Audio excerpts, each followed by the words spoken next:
دومین حمله پهپادی هند به شهر لاهور پاکستان. یک روز پس از حمله هوایی هند به چندین اهداف در خاک پاکستان، رویترز امروز گزارش داده است که بامداد امروز صدای انفجار در شهر لاهور در شرق پاکستان شنیده شده است. ساعت بعد پاکستان اعلان کرد که یک پهپاد هندی را در نزدیک یک پایگاه دریایی در لاهور سرنگون کرده است.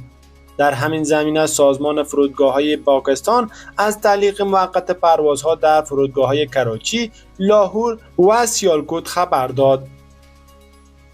این تحولات در حال رخ دادند که در شب چهارشنبه تا پنجشنبه درگیری‌های شدید با استفاده از توپخانه و اسلحه‌های سبک در امتداد خط مرزی میان هند و پاکستان در منطقه مورد مناقشه کشمیر رخ داده است. روز چهارشنبه هند و پاکستان تبادل آتش شدید داشتند که با گفته منابع رسمی 31 کشته در سوی پاکستان و 12 کشته در سوی هند بر جا گذاشته است.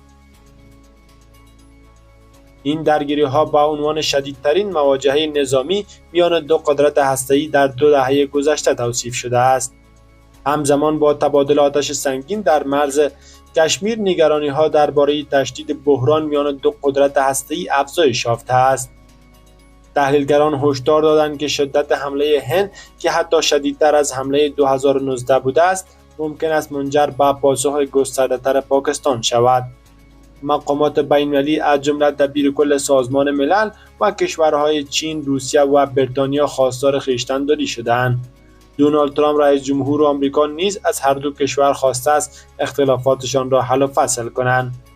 در این میان بازارهای مالی پاکستان به شدت دچار نوسانات شدید شده است و چندین شرکت هوایی پروازهای خود را به هند و پاکستان لغو کردند.